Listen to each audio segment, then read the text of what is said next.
Olá, esse é o canal Paz e Bem, eu sou a Carla Pavão. Um abraço para a comunidade do Paz e Bem, da Pós TV 247. Hoje nós estamos aqui com o Rabino Alexandre Leone. Essa é a quinta aula do curso Humanismo Judaico Contemporâneo, Fontes para o Humanismo Judaico Contemporâneo. E nesta quinta aula, ela se chama Processo de Desumanização e a Urgência do Humano. Então, eu vou deixar agora com o Rabino Alexandre Leone, que vai nos conduzir por esse estudo no dia de hoje. Tudo bem, Alexandre? Tudo bem, Carla? Como é que você está? Tudo bem, graças a Deus. Olá, pessoal. Bom, a gente está começando a segunda parte do curso, né? E aqui eu gostaria de hoje apresentar um outro pensador que é também uma referência interessante nesse percurso que a gente está fazendo, de ver fontes que pensaram o mundo contemporâneo a partir da experiência da condição judaica, mas que o pensaram de uma maneira crítica e buscando entender como continuar, ou alguns diriam retomar, o caminho da humanização, né? E o pensador que eu gostaria de hoje introduzir aqui nesse contexto é o Erich Fromm, né? Que é alguém hoje em dia pouco comentado, eu tenho a impressão, mas que lá no final dos anos 60, junto com Marcuse, apesar de que eles não são a mesma coisa,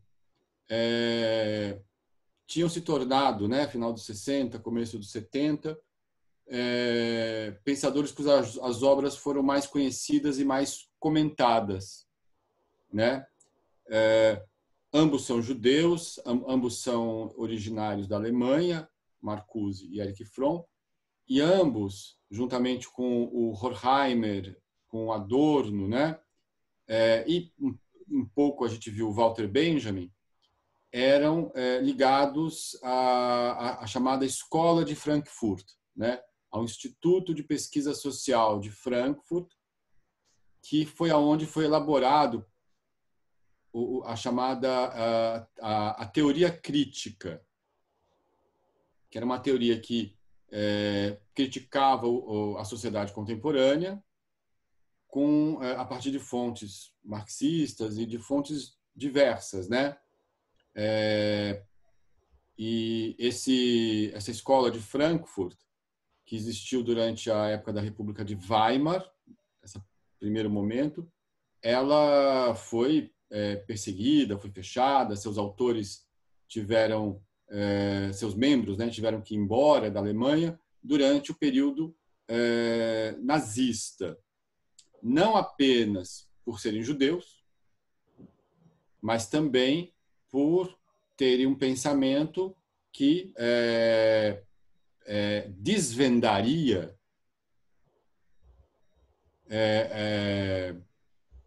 o que é o fascismo, o que é o nazismo, e isto era perigoso, né? E esses autores tiveram, os que tiveram sorte, né? Imigraram e continuaram suas obras, em geral, naquele momento, nos Estados Unidos. O Erich Fromm é um deles. Em 1934, ele já vai emigrar para os Estados Unidos. E lá ele vai continuar sua vida e sua carreira como profissional. O Erich Fromm ele tem uma coisa interessante, que é o seguinte: ele aparentemente vem do mundo tradicional. Ele, ainda jovem, estudou Talmud com parentes que eram talmudistas, conheceu o Hassidismo e o Gershon Scholem, né? O definia como, na juventude, alguém que era um judeu observante dos mandamentos, né? Em hebraico se diz shomer mitzvot. Mas era alguém que, ao mesmo tempo que tinha essa experiência vinda da sua raiz familiar, já dessa experiência e dessa raiz, tinha encontrado ou tinha sido influenciado por judeus que já no início do século XX eram religiosos e ao mesmo tempo partidários de um humanismo libertário. Era Né? um humanismo libertário ou ele era mais um eixo existencial espiritual, Alexandre? Então, os dois sentidos, mas eram homens que conseguiam unificar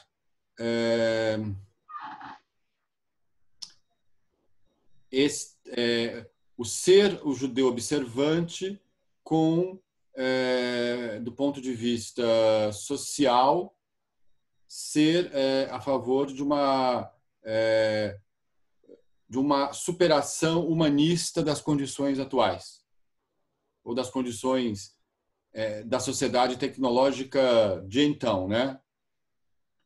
Ele já tinha isso. No entanto, foi o encontro dele com o mundo alemão, ali, Heidelberg, Frankfurt, né?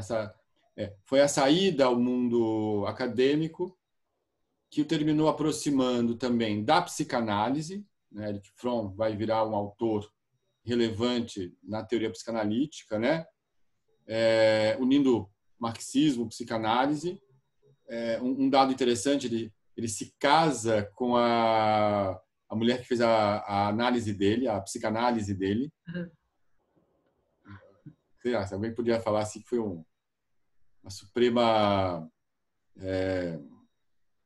como é que é o termo psicanalítico para isso? Transferência contra Transferência, sei lá. Mas o Erich Fromm, ele, depois disso, ele, de fato, no decorrer da vida dele, ele vai se tornar alguém que não era particularmente ligado a nenhuma observância judaica, né? Vai ser muito mais entendido num contexto secular. Mas o Michel Levy, no Redenção e Utopia, esse maravilhoso livro do Michel Levy, ele lista o Erich Fromm como um destes, como ele diz, que eram representantes de um chamado judaísmo libertário na Europa Central. Né? Esses que partilhavam essa região cultural aonde os judeus falavam não exatamente apenas o Yiddish, mas a cultura se expressava ali tudo em alemão, sobretudo. Né? Esses não são o judeu Yeke alemão típico, que estava totalmente inserido no mundo da pequena, média burguesia, talvez como intelectual, talvez como outra atividade social qualquer, médico, advogado, não sei, tá entendendo?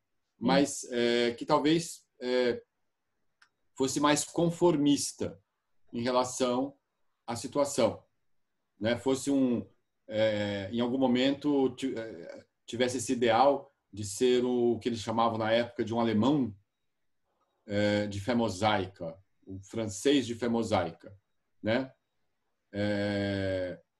Que era um ideal, como é que eu vou dizer, dos judeus europeus ocidentais, que não eram muitos em número, mas que tentaram se adaptar a vida social, né, na sociedade burguesa depois que saíram dos guetos, né? São produto da chamada emancipação, né? Os judeus recebendo a condição de serem cidadãos depois da Revolução Francesa, a partir do Império Napoleônico, né? Esse processo foi se dando, né? Então, o Erich Fromm, assim como esses intelectuais que o Michel Levy estuda, não vem exatamente desse lugar, ou se vem, em algum momento eles tiveram contato mais profundo com raízes da tradição judaica. Muitas vezes o contato foi com o hassidismo, né? Ou veio do mundo racídico, ou encontrou-se com o mundo racídico, porque o hassidismo, enquanto movimento místico, de um misticismo popular, ele também, de algum modo, representava uma nova conexão com o cosmos, coisa que o judaísmo ocidental tinha deixado talvez de lado, ou não, mas né, melhor dizendo, ligava esse misticismo do Deus próximo com uma nova forma, com uma renovação da vida comunitária judaica. Ainda num contexto muito tradicional, né? O mundo racídico não é um mundo urbano, o mundo racídico é o mundo das pequenas aldeias, onde a vida é mais próxima de uma vida parecida com a do camponês, né? Onde tudo é uma coisa mais rural. Quando começa o êxodo judaico dessas zonas rurais, na Polônia, na Ucrânia, no Império Russo, em muitos lugares, primeiro se foi às cidades. Se aparecem classes médias, mas do pessoal que veio da Europa Oriental, esse pessoal era um pessoal mais pobre, um pessoal mais humilde de muitas formas. Então eles vão formar também grandes grupos de classes de trabalhadores, um proletariado judaico. Mas né? é uma mística mais acessível, assim, tendo essa origem mais rural, Então, ela tem, na verdade, o hassidismo tem meandros, né? Por exemplo, o hassidismo do Baal Shem Tov, que é o fundador do movimento, e o do Magid Mezerich, é uma coisa de união cósmica com o mundo natural, né? De alegria, né? Isso também acontece no hassidismo do Breslaver. Outras formas de hassidismo, por exemplo, a Hassidut de Ger,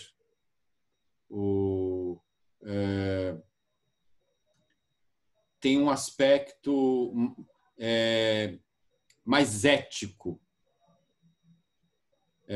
menos dançante e mais preocupado, né? O que eu quero dizer é o seguinte: sendo uma forma ou sendo a outra, esses judeus que saem tocados pelo hassidismo do mundo do Shtetl, primeiro vão para cidades grandes e depois vão atravessar os continentes, né? Terminaram levando elementos disso para as cidades alemãs, por exemplo. Um exemplo que eu quero dar aqui é o Franz Rosenzweig. Ele nasceu na classe média berlinense, muito bem educado, urbano, o que era urbano no início do século XX, e de repente o judaísmo para ele não fala nada. Ele pensa seriamente em se converter ao cristianismo. escreve cartas aos primos, está pensando, escreve cartas aos amigos, o que eu vou fazer? E aí ele, no Yom Kippur, resolve ir num bairro de trabalhadores, numa sinagoga de judeus da Europa Oriental. Aquela balbúrdia, não é o rito alemão, que é uma coisa mais organizada, que desde o século XIX tinha assumido ares burgueses, né? Era uma coisa distinta, era o rito como se fazia, o rito medieval ainda, né? E ali ele tem, no Yom Kippur, imagine, no Dia do Perdão, ele tem uma epifania. Ele pouco contava disso, mas a partir dali ele resolve se manter judeu, né? E cria todo um caminho de pensamento que vai levá-lo à amizade com Martin Buber, que vai levá-lo a criar a chamada Yiddish Lehrhaus, que foi criada em Frankfurt, a mesma cidade do Instituto de Pesquisa Social, e que vai ser um polo que vai atrair esses judeus libertários, como Heschel, como Martin Buber e como o próprio Erich Fromm também, que passou por ali. Então, eu estou aqui mostrando os parentescos espirituais desse pessoal. Legal. Né? O Erich Fromm, a obra dele depois vira uma obra um pouco mais ligada num palavreado, num modo de se expressar, que, como eu disse, unia a crítica social com o marxismo e a psicanálise. Né?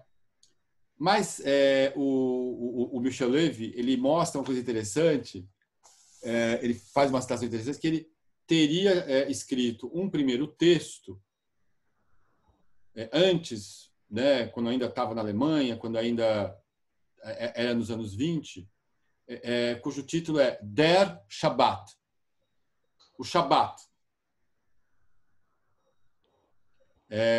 Lembrando que o Heschel também escreve, né, o Shabbat, que a gente até comentou sobre isso. E esse Der Shabbat, né, o Shabbat, é um texto em que ele usa uma narrativa muito interessante. O ser humano, ele já tem uma coisa psicanalítica nisso, se você quiser. O ser humano é filho de Deus e da terra. Né? E na nossa sociedade, ele vai psicanalizar essa relação do Adam, do humano, com a Adamá, no sentido de querer usá-la, violá-la de uma maneira que ele descreve como incestuosa. Então, como se ele quisesse tomar o lugar de Deus nessa narrativa, né? E aí, o que seria e essa tendência é o que o tira da relação paradisíaca com a natureza. Olha a releitura que ele vai fazendo do Gênesis, né? E aí o que acontece? O que é o Shabat nesse contexto? Como é que o ser humano ele quer, por assim dizer, usar a natureza? O trabalho, a transformação, o querer o tempo todo estar retirando da natureza, né? Da mãe terra, como ele escreve ali, né? E o Shabat é um movimento pelo qual o ser humano, por assim dizer, não faz isso. dá um tempo. Ele reconecta a natureza ou não chega a isso? Ele conecta-se de uma outra forma com a natureza e com Deus. Mas o que eu acho interessante dessa ideia é que o texto é todo escrito da seguinte forma: ele entende a sociedade do trabalho como sendo a sociedade industrial tecnológica. Sim. Essa narrativa que ele está fazendo é como o mito da caverna do Platão. Ele conta uma narrativa para falar de alguma coisa, né? É a época do filme Metrópolis, né? É quando as pessoas estão achando que a tecnologia vai levá-las à superação das condições. Nós estamos no final do século XX, aliás, começo do XXI, né? E desde o final do século XX a gente viu que não é bem assim que as coisas estão rolando. Não. Né? A relação com a natureza precisa ser repensada. Né? Ele entende, ele reinterpreta a noção do Shabat a partir de uma crítica à sociedade industrial, tecnológica, à sociedade capitalista. E é muito interessante porque Heschel vai fazer um texto com teor semelhante, não ali nos anos 20, mas nos anos 60, 50, 60, né? O Shabat, que, como a gente viu, é um texto que é um texto mais inspiracional do que um texto sobre como observar o Shabat. Ele não está interessado em te dizer os meandros da observância. Ele está interessado em te mostrar a relevância disso, né? Que nem a gente falou, esse momento da quarentena, como de um certo modo um Shabat, né? Que é difícil de ser vivido, mas que a gente tem que realizar. Deixa eu só ler um trecho. Para nós seria uma reflexão filosófica existencial, para quem nunca viveu um Shabat, por exemplo. Eu tive a oportunidade de viver aquele dia que eu encontrei vocês aí na sinagoga, mas para quem não viveu, seria um momento de introspecção com uma reflexão filosófica existencial, é isso? O Shabat não é só um ritual feito à sexta-feira à noite. O Shabat é um dia inteiro em que, por exemplo, não se cozinha. Toda a comida foi feita antes, as pessoas vão se libertar disso. Né? Não se trabalha a terra, uma série de atividades cotidianas que transformam as coisas não são feitas. É o dia dedicado a encontrar Deus, a encontrar a comunidade, aos casais se encontrarem, porque também é um dia do prazer.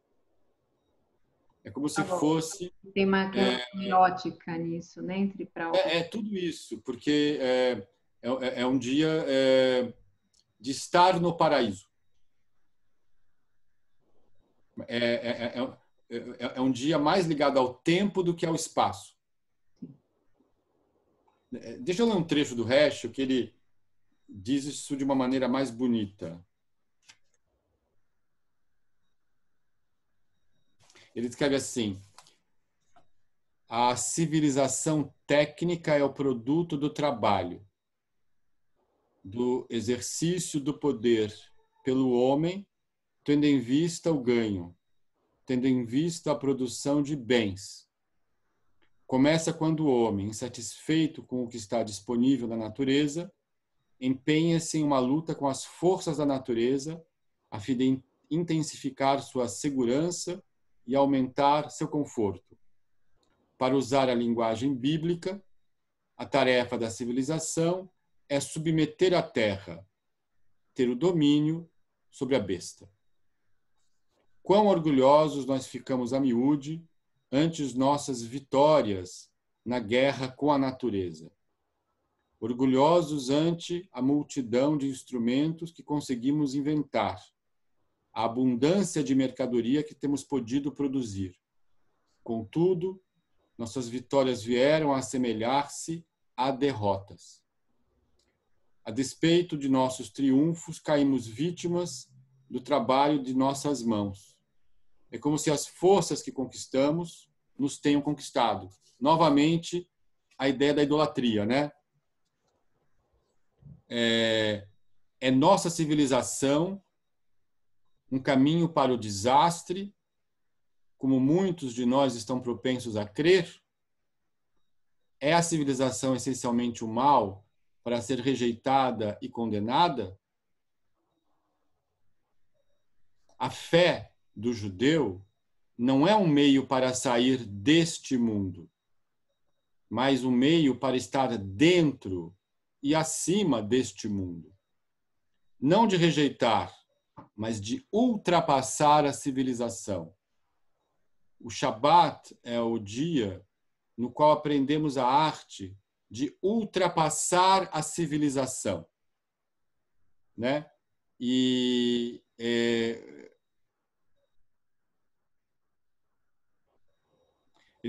outro trecho aqui. No Shabat vivemos, por assim dizer, independentes da civilização técnica.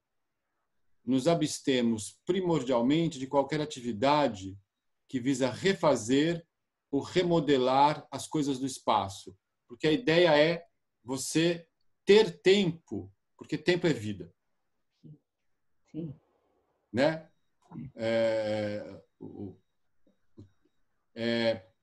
Todo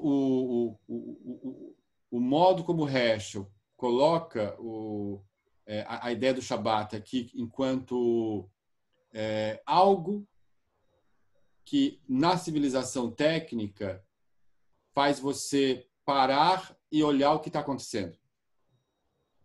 Ou deveria. Então essa ideia também aparece no Erich Fromm jovem, né? Os dois vão sobreviver ao Holocausto.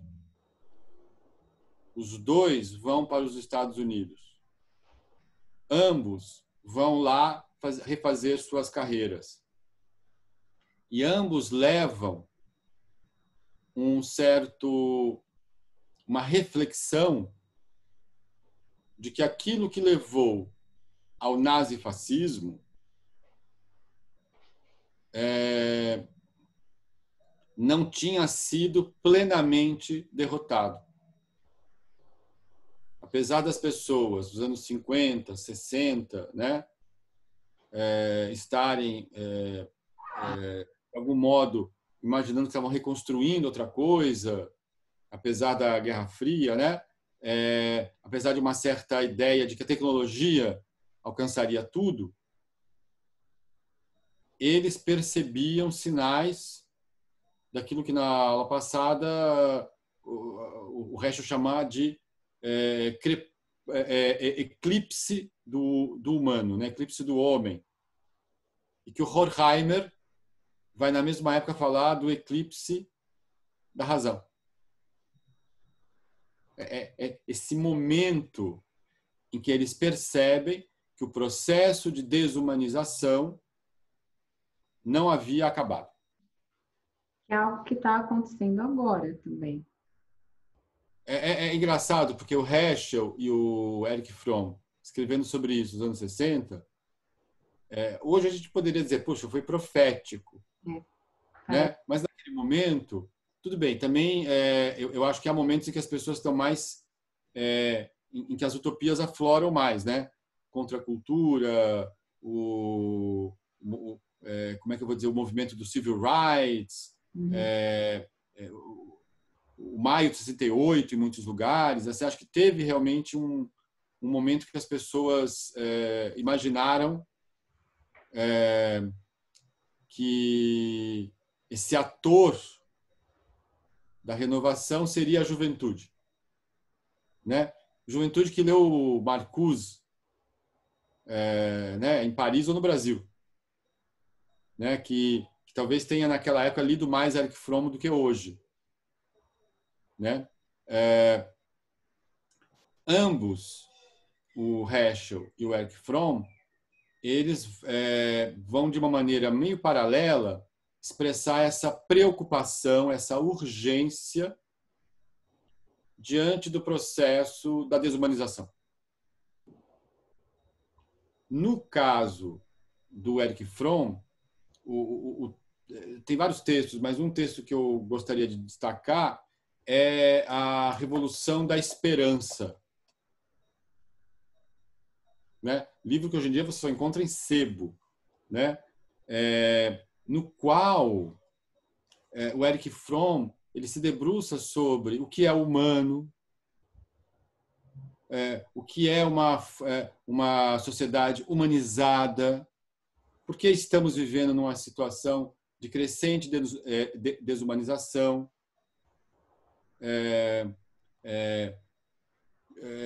como refletir uma outra relação do humano com o natural, porque o humano está numa situação, por conta da autoconsciência, em que, diferente dos animais, nós estamos na natureza, mas ao mesmo tempo não estamos. A gente tem uma relação com o mundo natural que tem uma dialética distinta da dos animais. Sim, mas voltada ao controle, à dominação. E isto, o Erich Fromm, de uma maneira psicanalítica, vai dizer que tem a ver com a ansiedade. Que tem e tem a ver com a dificuldade, nessa sociedade tecnológica, das pessoas, de fato, viverem a liberdade, das pessoas, de fato, viverem uma vida tanto social como natural, ou seja, enquanto experiência cósmica, né, que as levem à sua plenitude. Muito difícil. Então, o Erich Fromm ele meio que vai mostrar que as pessoas vão ter essa ilusão de liberdade no consumo. Sim. Agora, essa liberdade, ela poderia ser também religiosa no sentido de transcender via filosofia? Então, Erich Fromm é interessante, ele tem pouca referência religiosa no final da obra dele. Lendo o último Erich Fromm, você não... Assim, ele fala dessa necessidade de transcendência, sim. Mas ele chega a entender que a transcendência pode se dar por meios que não necessariamente são de uma religião formal. Que não necessariamente tem os conceitos das religiões formais, ou do judaísmo, ou de qualquer outra. Né? Então, nesse ponto, ele não se parece um pensador religioso. Mas a utopia, digamos assim, essa esperançosa utopia de que o reencontro com a autoconsciência, que por sermos autoconscientes, podemos, racionais, imaginativos, uma série de coisas assim, que a gente pode mudar a situação. Então, nesse sentido, o Erich Fromm, ele de fato é um pensador otimista. Ele faz aqui no Revolução pela Esperança, imagina como é que seria o mundo de 2000. Ele nem imaginava o mundo de 2020. Ele nem imaginava o que a situação da internet, por exemplo, ou da robótica iriam fazer, ou da computação, né? O que estaria por acontecer, né? No entanto, ele demonstra uma urgência extrema, porque não é natural, assim como vai chegar o verão, ou vai chegar uma estação do ano, a história se realizará de um certo modo. Isso depende da gente. Sim. Né? Nessa mesma época, o Heschel, final dos anos 60, ele vai escrever um livro, isso aqui é em inglês, é Who is Man? Uhum. Em que a pergunta do livro não é o que é o homem, pergunta que o Erich Fromm faz, pergunta que o Buber faz, né? Mas o Heschel, ele já parte de uma posição muito interessante. Quem é o homem? Quem é o humano? Porque quando você fala o quê, essa pergunta remete a um objeto que você tenha pleno domínio, ou que você possa, por meio das ciências, como o paradigma das ciências naturais, ir lá entender. O Heschel aponta logo de cara para a seguinte situação. Entender o humano é se auto-entender. E isso é diferente de estudar as montanhas rochosas, de estudar o planeta Vênus. Não é algo meramente natural do qual você toma uma distância. Entender o humano é se auto-entender. Né? A falta de autodiscernimento pode levar à autoextinção. Mas se há um caminho para o humano, esse caminho se dá através do autoentendimento. Eu vou abrir um texto aqui, que é um texto que eu comento o Heschel, só para ficar um pouco mais visual, talvez. Enquanto você abre, deixa eu só dar os recados, gente. Quem puder, curta, compartilhe, deixe seus comentários e, se você puder, faça uma doação solidária para o canal. E eu queria te fazer uma pergunta. Esse autoentendimento pode ser também visto como autoconhecimento ou são coisas distintas? Não, é a mesma coisa. Né? Veja que coisa interessante. As humanidades... Tem gente que diz o seguinte, as humanidades não são ciências. Querendo apequená-las em relação ao que seriam as ciências objetivas. Tá bom?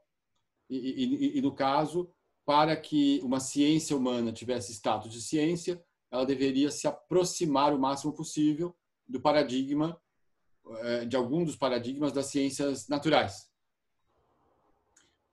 Mas o que acontece é que talvez a questão aqui seja a seguinte: as humanidades não são apenas ciências, no sentido da praxis científica. Também são. Né? Também tem isso. Mas as humanidades, elas remetem à filosofia, à arte, a muitas formas de expressão humana que também nos levam ao autoentendimento. Sim. Porque não é entender algo de fora, é entender a partir de dentro. Isso muda todo o enfoque. É pela falta de conhecimento humanístico que nós chegamos a situações em que o fascismo nasce. Como a de agora, né? Em que a superstição mais tosca renasce também. Né? Apareceu esse texto aqui? Apareceu. Você está entre o anjo e a besta, mas eu acho... o anjo e a besta. A citação do Heschel é sobre a dualidade humana. Né? O homem é uma dualidade de misteriosa grandeza e árida pompa, uma visão de Deus e uma montanha de pó. É por ele ser pó que sua iniquidade pode ser perdoada. E é por ele ser a imagem de Deus que se espera dele a retidão. Né? Essa ideia o ser humano é essa dualidade, né? Entre o espiritual e uma animalidade que está em nós, mas ao mesmo tempo nós somos alguma coisa além disso, mas não chegamos do outro lado tão pouco, né? E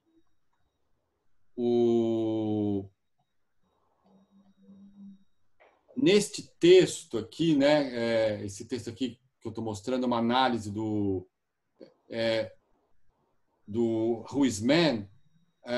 O Heschel ele faz a crítica lá da civilização técnica, né? Em que ele vai dizer que a civilização técnica é a conquista do espaço, não do espaço sideral, mas fazer coisas, ter coisas é essencialmente precisar de espaço, porque as coisas ocupam espaço, né? Mas a existência humana, ela é tempo. Sim, que é o principal que o capitalismo nos tira é o tempo, né? Por isso que nos tira a vida, porque a gente deixa de existir, passa a ser uma função de um cronograma, de uma agenda, de um relógio. E isso como principal, e como é que eu vou dizer, a vida das pessoas como uma coisa secundária, né? E o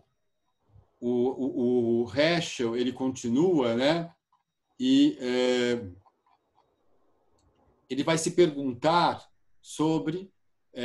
bom, a primeira grande crítica com relação à modernidade é que lá na Revolução Francesa, lá na Revolução Americana, lá quando do século XVIII se passou, né, para essa sociedade, ela começou a ser mais organizada, né, a sociedade industrial, né, e assim veio, se prometia que um novo humano melhor seria forjado. Mas, ao contrário do que aconteceu, o humano na modernidade é, em grande parte, um humano apequenado. Não pela modernidade, não pelo que ela entregou, mas pelo que ela não entregou. Ela não entregou a emancipação humana. Essa frase que está aqui é forte, mas ela tem um desenho, assim, ela mostra muito bem que essa Qual foi a frase? aqui do doping existencial que conduz o homem da nossa era é o oposto dessa tranquilidade, isso é o desespero e ao pesadelo da futilidade, que resume brilhantemente o que acontece, né, no mundo de consumo que a gente está vivendo, de ansiedade, de tanto uso de tudo, de trabalho, as pessoas estão desesperadas porque não tem mais como fazer isso dentro de uma quarentena, né? Tem muita gente desesperada por isso. O Heschel ele vai falar o seguinte: olha, é lógico que as pessoas têm necessidades, mas o sentido na vida humana não é satisfazer necessidades, né? O humano ele tem ele mesmo que dá que mais do que satisfazer necessidades encontrar um sentido maior do que este para a sua existência.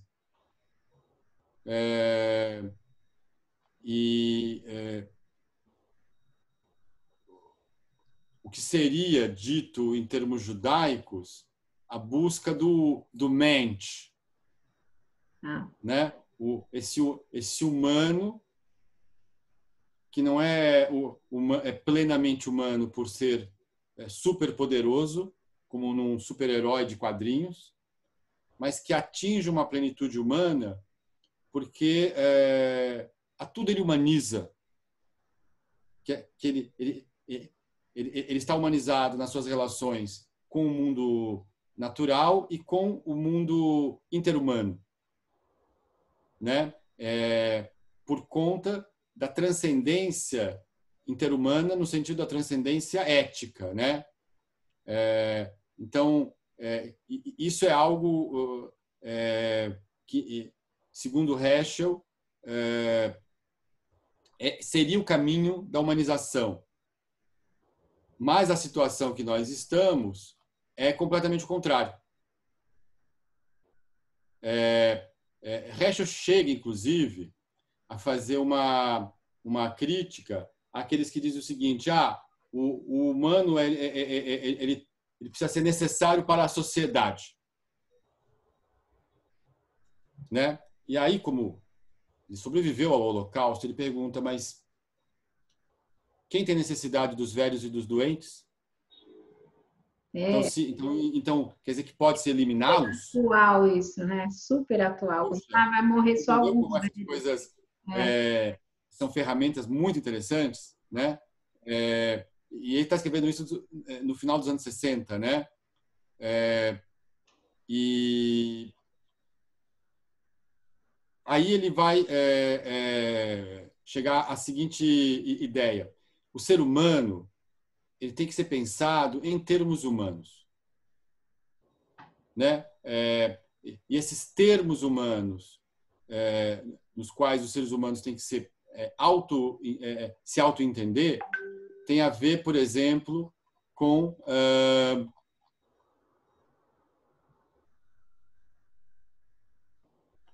eu vou passar um pouco aqui para baixo, que eu acho que tem uma coisa. Antes de falar nisso,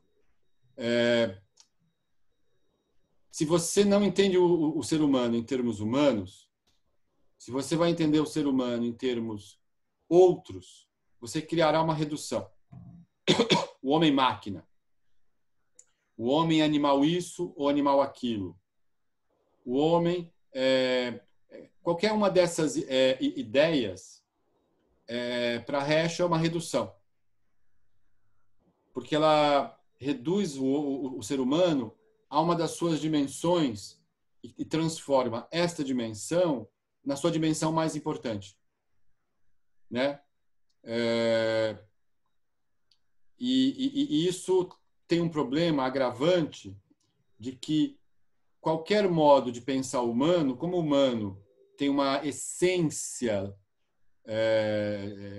dinâmica e dialética, isso termina sendo uma agenda. sim. Então, esse modo reduzido de pensar humano vira a fabricação de um humano apequenado.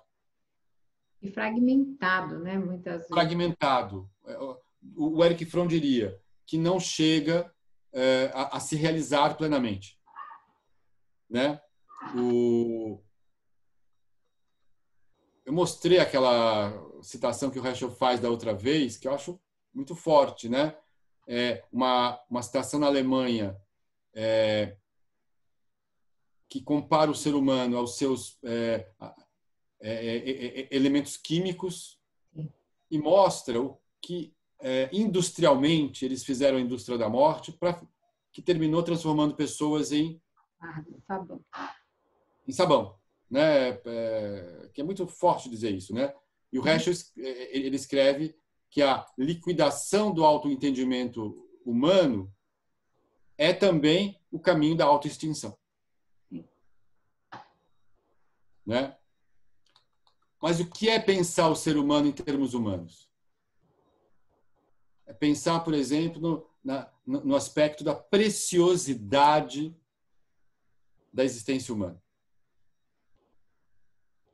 É pensar do ponto de vista da singularidade da existência humana. É pensar do ponto de vista do universo interior, e esse universo como um caminho para oportunidades, ou seja, a sociedade ou a vida humana não tem que ser exatamente de um determinado jeito. Os seres humanos podem recriá-la, né? O universo interior também significa a imaginação, né? A capacidade, como é que eu vou dizer, de viver ciclos cósmicos, não apenas fora de si, mas dentro de si também. Que a vida humana não tem finalidade. O ser humano não deriva a sua finalidade de pertencer a um grupo ou de pertencer a uma sociedade.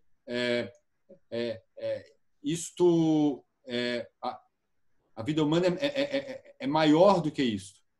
A singularidade humana é maior do que isso.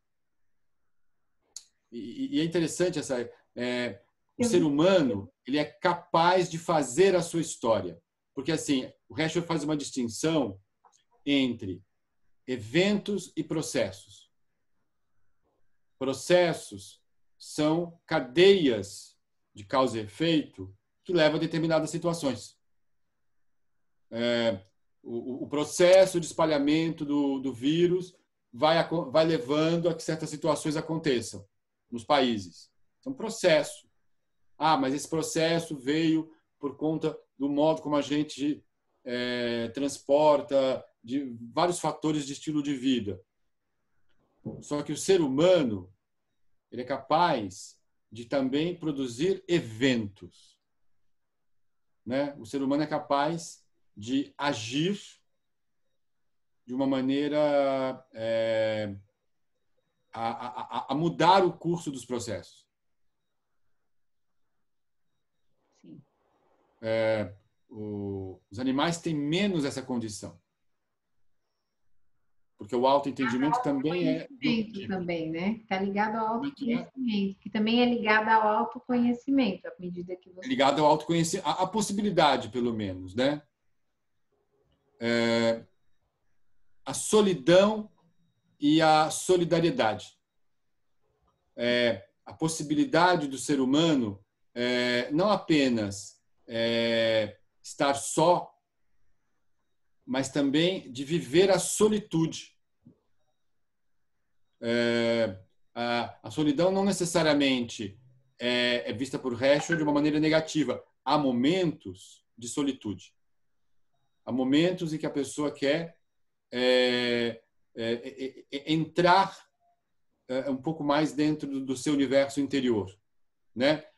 O oposto disso, que também é parte do que é ser humano, é viver numa situação de solidariedade interhumana.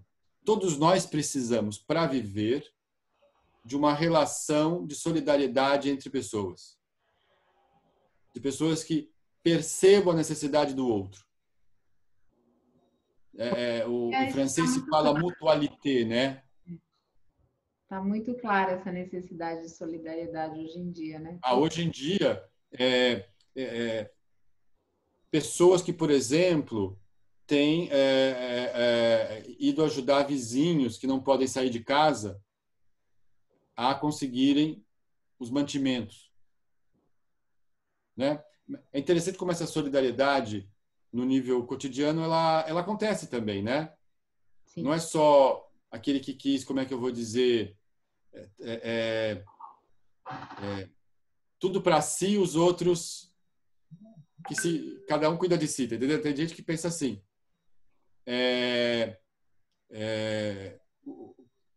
Pode ser diferente, né? A reciprocidade, né? O amadurecimento espiritual leva a reconhecer a sua própria existência como uma dádiva, né? Não há a necessidade de uma construção interior, muito mais do que aquisição externa, né? Apesar de que, como é que eu vou dizer, como se diz na tradição judaica, em Kemar, em Torá. Se não tem farinha, não tem Torá. A pessoa não tem víveres, ela não pode se dedicar, como é que eu vou dizer, às coisas do espírito, né? A santidade. O único ser, isso pelo menos no judaísmo, acho que no cristianismo provavelmente também, o único ser a quem é atribuída a ideia de kedushá é o ser humano. Isso significa que a vida humana tem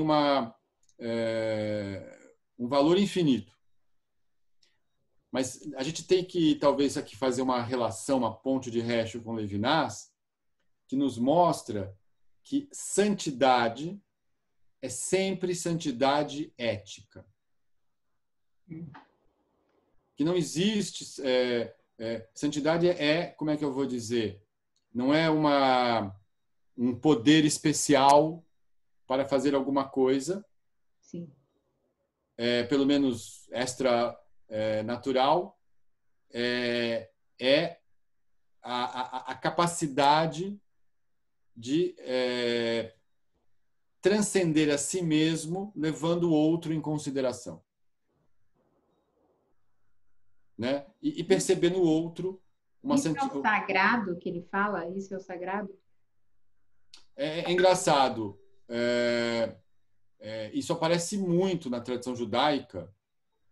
Lógico, o Shabat também é chamado sagrado. É tudo aquilo que, de alguma maneira, nos remete ao divino.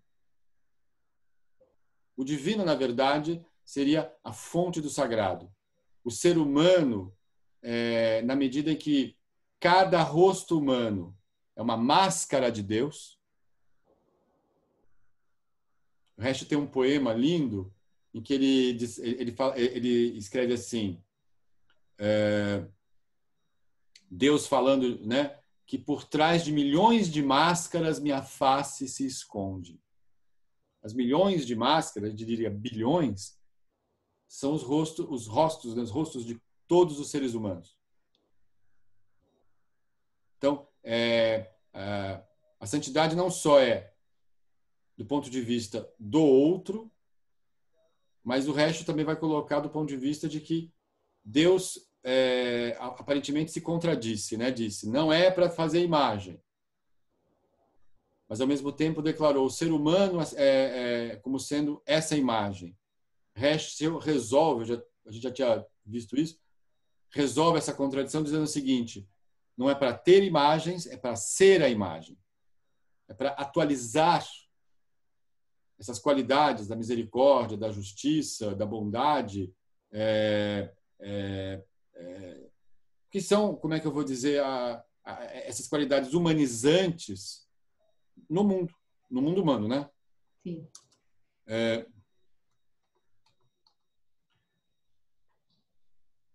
A essência do humano como é que eu vou dizer? Aqui é onde eu coloco a relação, né? A essência do humano, ela é essa... não é uma única coisa, não é algo que você capta de uma vez, porque é uma essência em movimento constante, né? Mas ela não é mas essa questão também não é uma questão meramente teórica, né? Deixa eu só talvez ler esse parágrafo que é interessante.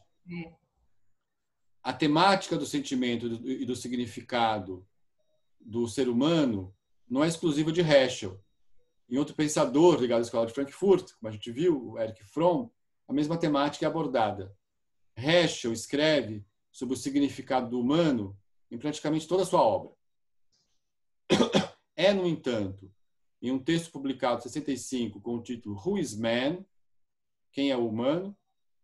Que esse assunto é abordado de forma mais concentrada. O livro, fruto de uma conferência dada na Universidade de Stanford, pouco antes, foi escrito em meio ao clima da agitação social, intelectual e política que tomou os Estados Unidos durante a década de 60. Foi nesse mesmo contexto que Erich Fromm publicou em 68 a Revolução da Esperança. Fromm também criticou as definições de ser humano mais comuns no repertório intelectual ocidental.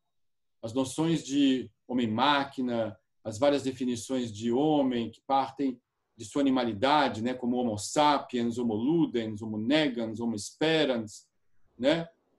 Em todas essas definições de homem, o termo homo denota uma classificação da espécie biológica.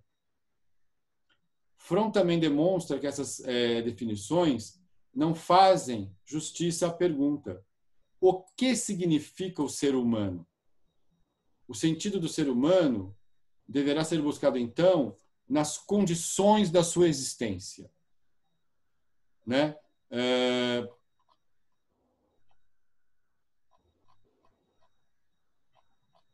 Acho que a gente está se alongando muito, né? Acho que já está na hora de encerrar, mas Acho que tem mais algumas citações aí de Fromm, você que sabe, a hora que tiver que... Eu vou só talvez colocar o seguinte, que tanto Ruizben quanto Revolução pela Esperança, ou Revolução da Esperança, eles têm como uma característica interessante nessa construção, nessa busca de fontes de um humanismo judaico, esse discernimento de que, diante do processo crescente de desumanização, é necessário retomar a agenda humanizadora, retomar o valor imenso e a singularidade única que tem a existência humana, a condição humana. Que este deveria ser o sentido da sociedade, e não a luta contra a natureza ou o acúmulo de bens, para alguns, né? Acho que talvez seja isso a questão aqui, né? Legal. Então, encerramos? Encerramos. Você me manda depois o link que veio pequeno da terceira aula. Tá bom. Tá bom. Tá Deixa eu bom? só parar de gravar aqui. Então, vocês que nos acompanharam aqui, seu canal Paz e Bem, muito obrigada. Um beijo também em toda a comunidade da Pós TV 247.